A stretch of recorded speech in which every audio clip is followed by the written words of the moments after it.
Vamos a leer ahora los primeros 5 versículos del capítulo 14. Estos sí los vamos a leer. Estos son los territorios que los israelitas recibieron como herencia en el país de Canaán, o sea, los territorios que les asignaron el sacerdote Eleazar, Josué, hijo de Nun, y los jefes de familia de las tribus de Israel. Ellos los distribuyeron mediante un sorteo, como el Señor lo había mandado por medio de Moisés, entre las 9 tribus y media que faltaban. Porque a las otras 2 tribus y media Moisés ya les había asignado una herencia al otro lado del Jordán, pero a los levitas no les había dado ninguna herencia en medio de ellos. Los hijos de José, por su parte, habían formado 2 tribus, la de Efraín y la de Manasés. Pero a los levitas no se les dio ningún territorio dentro del país, sino solamente algunas ciudades de residencia con los correspondientes campos de pastoreo para su ganado y sus rebaños. En la distribución de la tierra, los israelitas hicieron exactamente lo que el Señor había ordenado a Moisés. En el plano más antiguo de la tradición, fueron los israelitas mismos los que repartieron la tierra. Fíjense lo que dice la primera parte del versículo 1 y el versículo 5. El papel de Josué, Eleazar y los jefes de las familias, que aparecen en la segunda parte del versículo 1, es una modificación, clarísimo esto, introducida por un redactor sacerdotal para que sea coherente con lo que decía el libro de los Números en el capítulo 34, versículo 17 al 18, texto que nosotros ya analizamos. Miren lo que decía: las personas que les repartirán el territorio serán el sacerdote Eleazar y Josué, hijo de Nun. Además, ustedes tomarán un jefe de cada tribu para la repartición del país. ¿Se dan cuenta? Es un agregado que expresa exactamente lo que había sido anunciado antes en el libro de los Números. En el versículo 2, ¿vieron que dice mediante un sorteo? Bueno, esta frase tal vez es también una modificación del sacerdotal en relación a lo que dice el libro de los Números, capítulo 33, versículo 54. Lo recuerdo. Además, se repartirán el país entre sus clanes por medio de un sorteo, asignando una herencia mayor al grupo más numeroso y una herencia más pequeña al grupo más reducido. Cada uno tendrá lo que le toque en suerte y se repartirá en la tierra entre las tribus patriarcales. Y por último, los versículos 3 y 4 están al servicio de explicar, por medio de la... Vieron que dice que la tribu de José en realidad se dividió en la tribu de Efraín, en 2 tribus, mejor dicho, ¿no? En la de Efraín y de Manasés. Está al servicio de explicar por qué se hace la distribución en 12 tribus, aun cuando los levitas no estaban en la cuenta, ¿sí? Al salir los levitas de la cuenta, hay que agregar una más. Bueno, es el desdoble de la tribu de José en Efraín y Manasés. Queda todo perfectamente aclarado. Retomamos la lectura del capítulo 14 del libro de Josué, versículos 6 al 15. Los hijos de Judá fueron a Gilgal, donde estaba Josué, y Caleb, hijo de Jefuné, el kenisita, le dijo: tú sabes muy bien lo que el Señor dijo a Moisés, el hombre de Dios, acerca de mí y de ti en Cades Barné. Yo tenía 40 años cuando Moisés, el servidor del Señor, me envió de Cades Barné a explorar el país y yo lo informé con toda franqueza. Mientras los compañeros que habían ido conmigo desalentaban al pueblo, yo me mantuve plenamente fiel al Señor mi Dios. Aquel día Moisés hizo esta promesa, ratificándola con un juramento: la tierra que pisaron tus pies será herencia tuya y de tus hijos para siempre, porque te has mantenido plenamente fiel al Señor mi Dios. Ahora ves que el Señor me ha conservado la vida conforme a su promesa, y han pasado 45 años desde que el Señor dirigió esta palabra a Moisés, cuando todavía Israel iba por el desierto. Ahora tengo 85 años, pero todavía estoy tan fuerte como el día en que Moisés me envió. Hoy tengo la misma fuerza que tenía entonces, tanto para combatir como para ir de un lado a otro. Por eso, dame esta montaña que el Señor me prometió aquel día. Tú mismo oíste ese día que allí se encuentran los anaquitas y que las ciudades son grandes y amuralladas, pero sin duda el Señor estará conmigo y yo los expulsaré como Él me lo prometió. Entonces Josué bendijo a Caleb, hijo de Jefuné, y le dio Hebrón como herencia.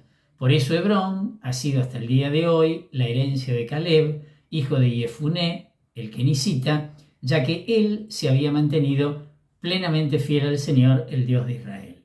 El nombre primitivo de Hebrón fue Kiriat Arba, y Arba fue el más grande de los anaquitas. Después cesó la guerra en el país. Al parecer, la frase inicial del versículo 6 no tiene nada que ver con lo que sigue. Puede ser una nota redaccional con el objetivo de asociar a Caleb con la tribu de Judá. Parecería, al menos. Los kenisitas, ¿se acuerdan? Ya habían aparecido antes, son un pueblo edomita, en Génesis capítulo 36 aparecen, que terminó incorporándose a la tribu de Judá.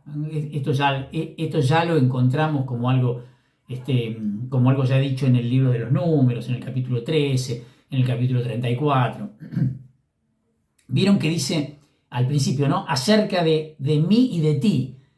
Esta frase responde probablemente a una tradición posterior en la que Josué estaba asociado a Caleb en promover el ataque desde el sur.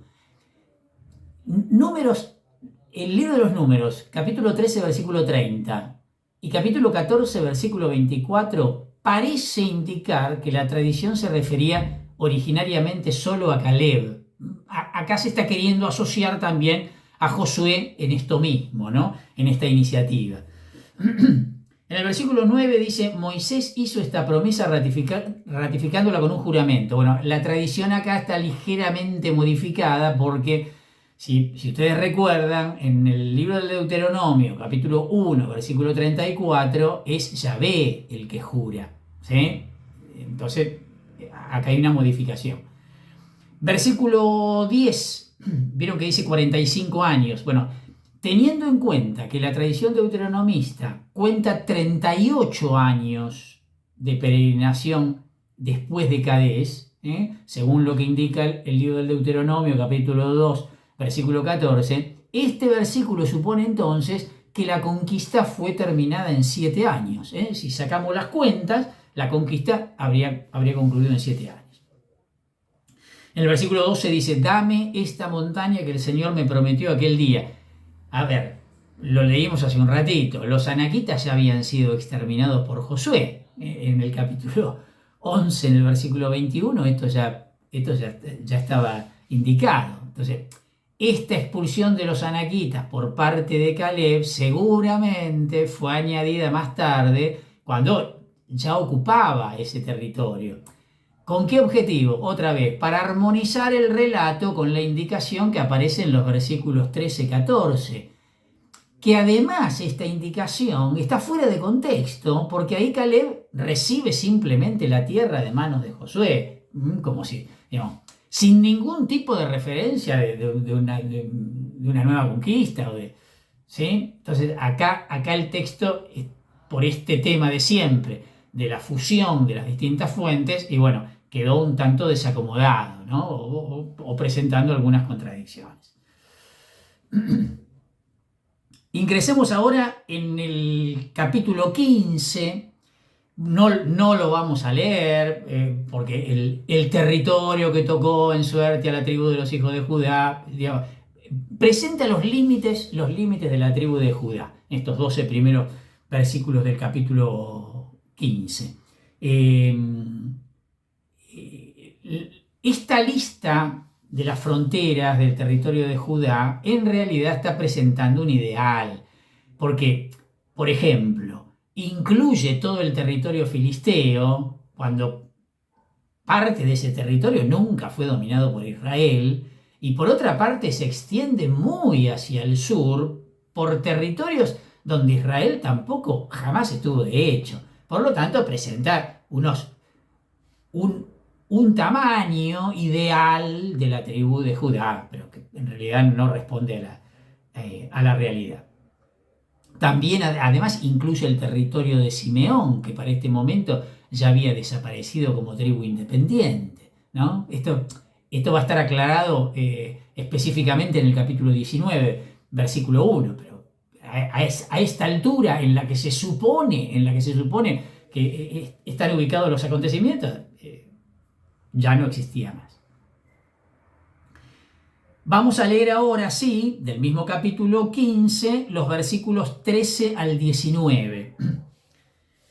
A Caleb, hijo de Jefuné, se le asignó una parte en medio de los hijos de Judá, como el Señor se lo había ordenado a Josué. Esa parte era Kiriat Arba. Arba era el padre de Anac y Kiriat Arba es Hebrón. Caleb expulsó de allí a los 3 hijos de Anac, Sesai, Ahimán y Talmai, descendientes de Anac. Luego subió contra los habitantes de Debir, que antes se llamaba Kiriat Sefer. Entonces Caleb dijo: al que derrote y conquiste a Kiriat Sefer, yo le daré como esposa a mi hija Aksá. El que la conquistó fue Otniel, hijo de Kenaz y hermano de Caleb, y este le dio como esposa a su hija Aksá. Cuando ella llegó a la casa de su esposo, este le sugirió que pidiera un campo a su padre. Ella se bajó del asno y Caleb le preguntó: ¿qué quieres? Quiero que me hagas un regalo, le respondió, ya que me has mandado al territorio del Negev, concédeme al menos un manantial. Y él le dio el manantial de arriba y el manantial de abajo.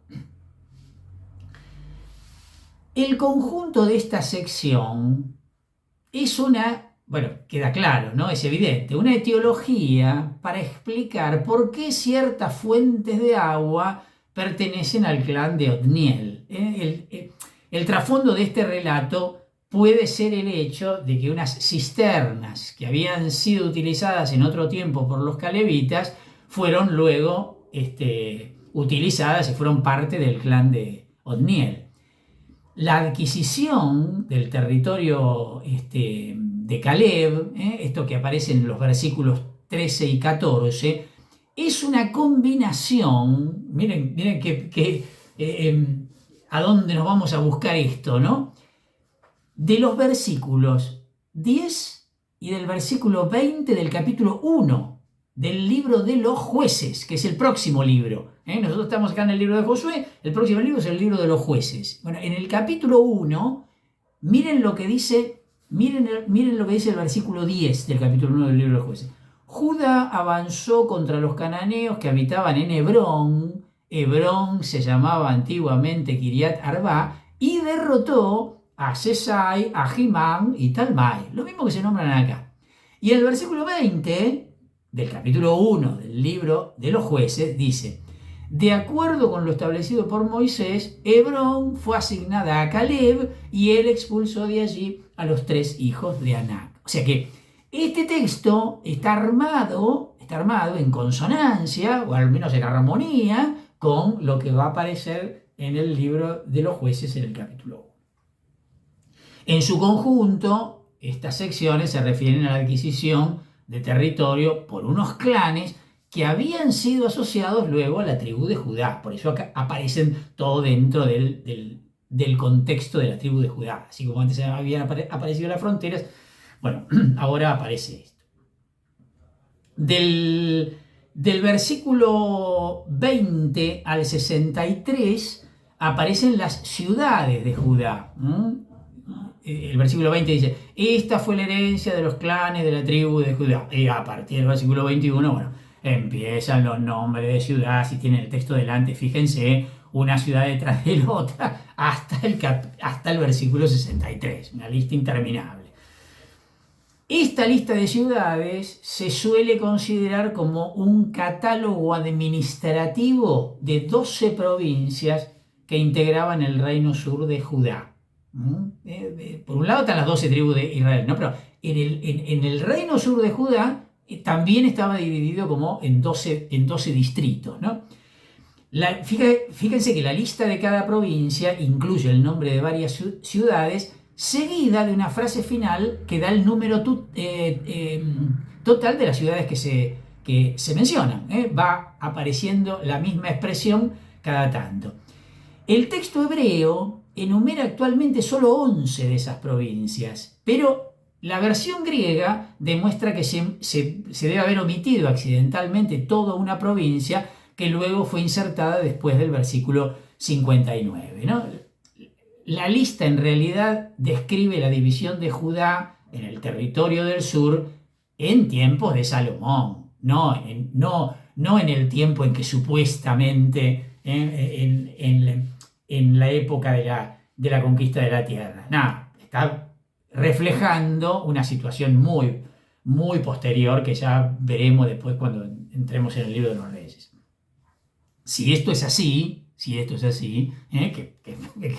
es altamente probable que lo sea, surge una pregunta. ¿Dónde está el territorio de Benjamín que también pertenecía al sur? Bueno, ausencia inexplicada. Así estamos. Entramos ahora a una parte que va del capítulo 16, versículo 1, hasta el capítulo 17, versículo 18, que se refiere al territorio de las tribus de José. ¿Se acuerdan que dijimos de Efraín y Manasés? No lo vamos a leer, porque un nombre tras otro. Esta sección presenta un evidente contraste con los abundantes detalles de las anteriores listas, de estas que estábamos describiendo recién, sobre la tribu de Judá. Ni siquiera hay elementos suficientes como para considerar esto una lista de ciudades estrictamente hablando. Las fronteras aparecen descritas de forma muy sintética, con muy pocos detalles.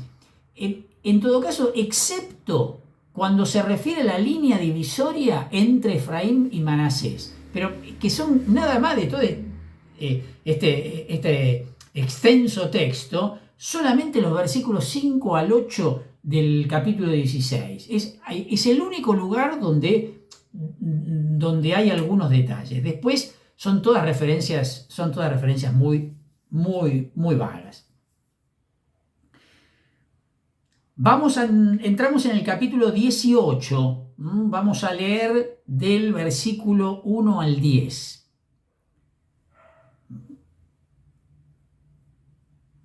Toda la comunidad de los israelitas se reunió en Silo y allí fue instalada la carpa del encuentro.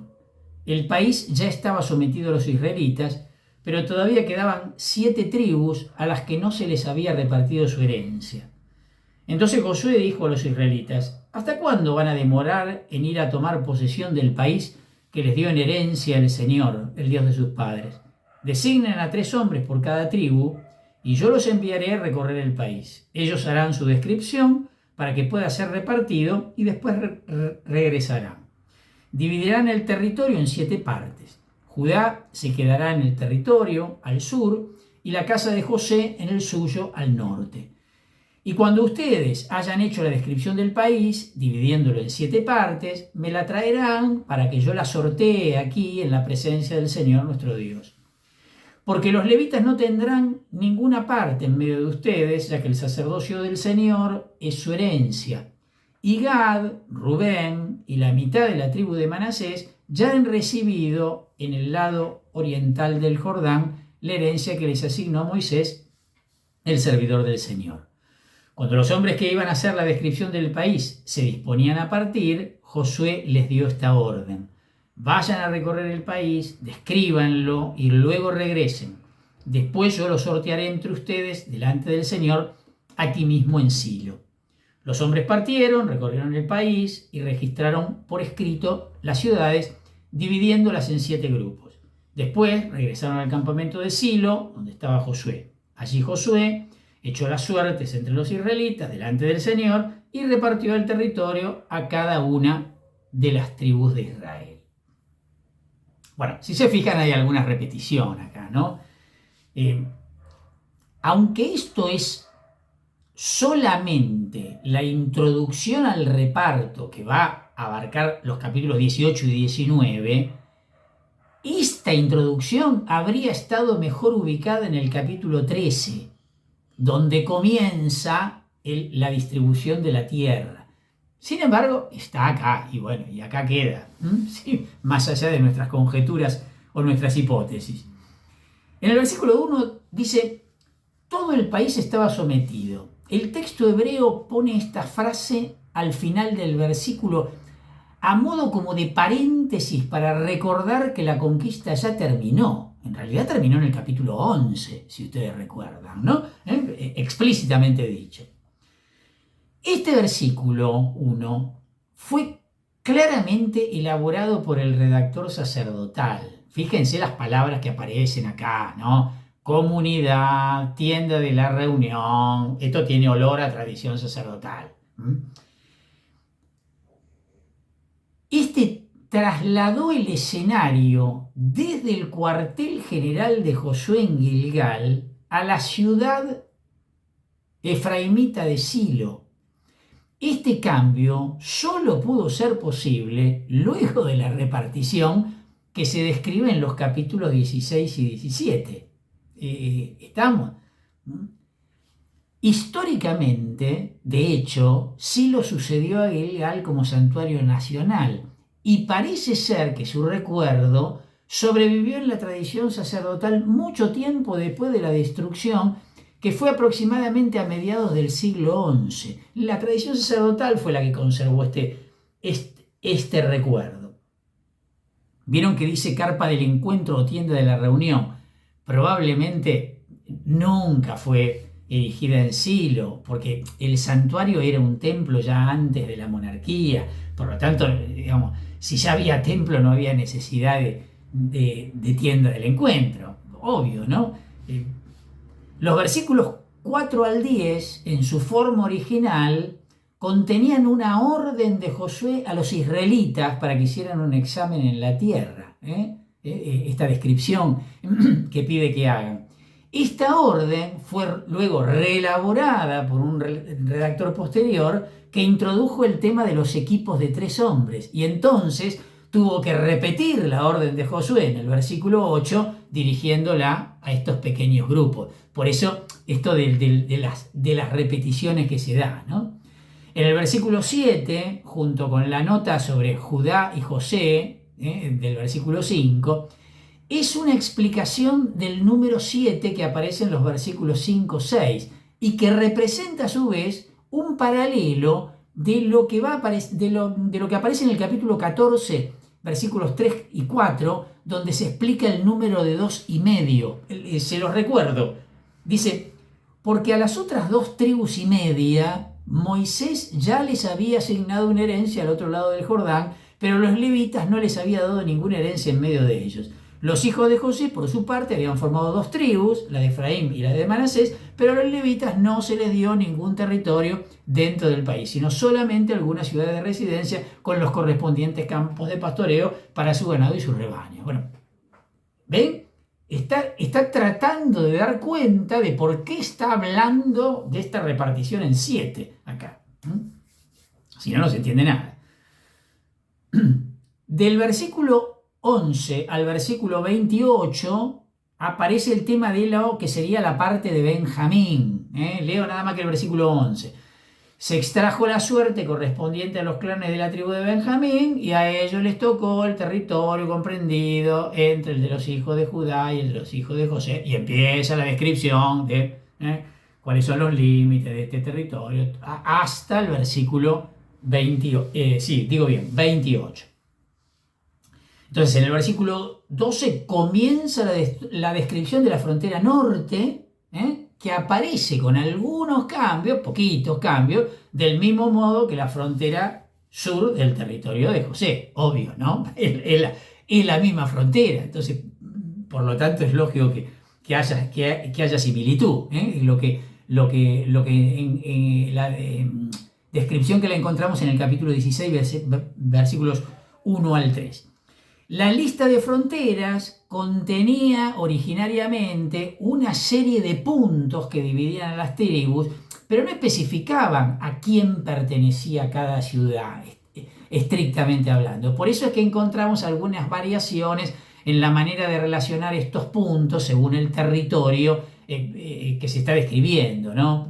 No queda claro esos puntos a cuál de las tribus pertenecen en definitiva. Pero bueno, ya después también en otras descripciones vamos a ver que más de una vez se habla más de puestos fronterizos que de ciudades propiamente dichas, ¿no? En el capítulo 19, versículos 1 al 9, tenemos la parte, lo que le correspondió a Simeón. Leo los dos primeros versículos. Dice, la segunda suerte le tocó a Simeón, o sea, a la tribu de los hijos de Simeón con sus clanes. La herencia que se les asignó estaba en medio del territorio de los hijos de Judá. Ellos recibieron como herencia, y empiezan los nombres. Y al final, versículo... segunda parte del versículo 8 dice, esta era la herencia de los hijos de Simeón con sus clanes, la que se tomó de la porción de territorio asignada a los hijos de Judá, porque la parte de estos últimos era demasiado grande. Así los hijos de Simeón recibieron su herencia en medio de los hijos de Judá. Bueno, la lista no describe explícitamente la frontera de Simeón, y el redactor, de hecho, parece estar dando a entender que no dispone de esos datos, ¿no? Por lo que dice en el versículo 1 y lo que dice en el versículo 9, y de entender que no tiene esos datos. Por eso que hace esta descripción tan general. Simeón fue absorbido muy pronto en la tribu de Judá. Y se acuerdan que habíamos dicho hace un ratito que en 19.1 iba a aparecer esto.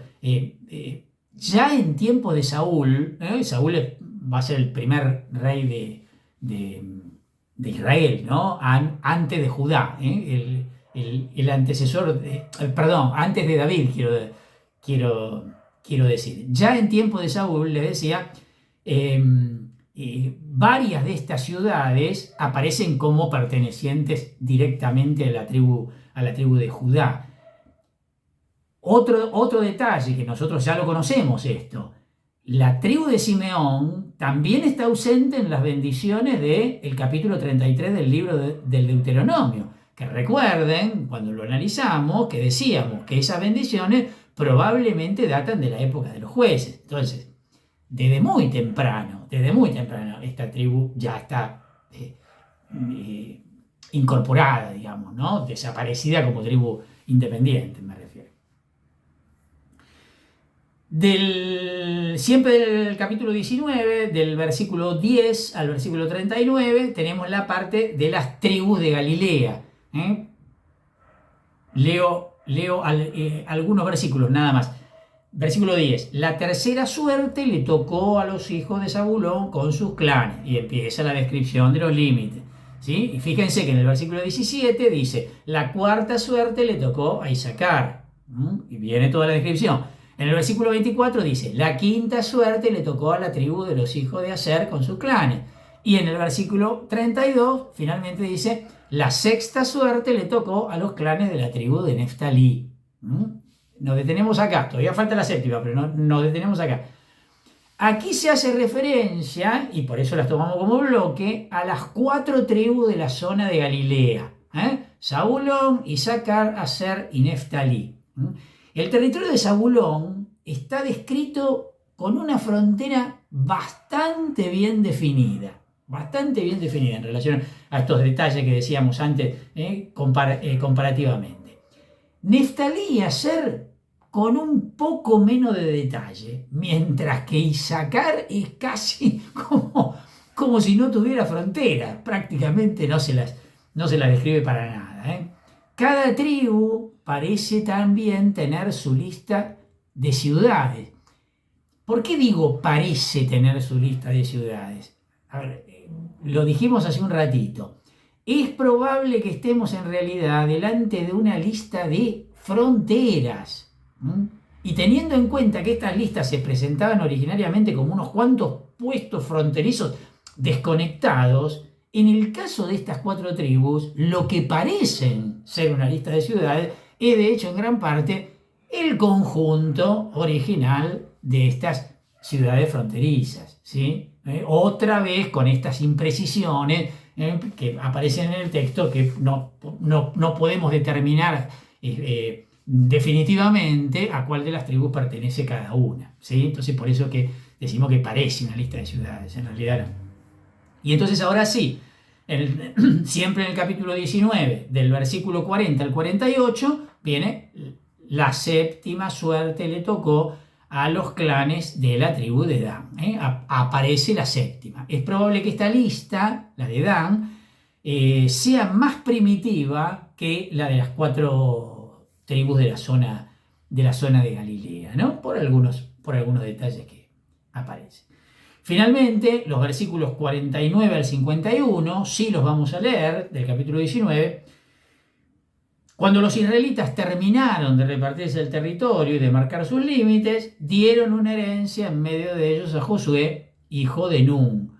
Como el Señor se lo había ordenado, le asignaron la ciudad que él pidió, es decir, Timnat Serach, en la montaña de Efraín. Él la reedificó y se estableció en ella.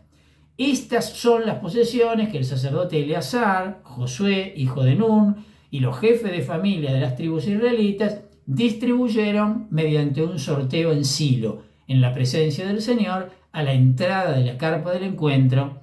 Así se puso término a la repartición del país. A ver, los versículos 49 y 50 son probablemente la conclusión más antigua del bloque que va de los capítulos 14 al 19. Fíjense que en el versículo 49 son los israelitas y no Josué los que distribuyen la tierra. Igual que la indicación que habíamos dado antes, ¿se acuerdan? Al comienzo del capítulo 14, que habíamos dicho, igual que en la primera parte del versículo 1 del capítulo 14 y que en el versículo 5 del capítulo 14. En el versículo 50 dice, la ciudad que él pidió. Solo aquí se dice que Josué pidiera una ciudad particular.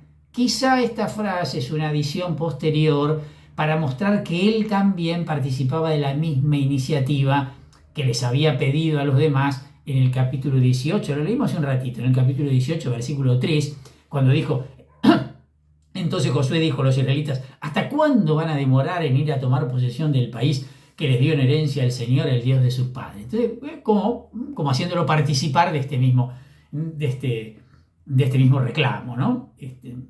Y en el versículo 51 se trata claramente de una conclusión sacerdotal que continúa el hilo narrativo de el capítulo 14, de lo que acabo de señalar recién, el capítulo 14, la segunda parte del versículo 1 y el versículo 1 del capítulo 18, con todas estas referencias a la tienda del encuentro, este lenguaje típicamente sacerdotal.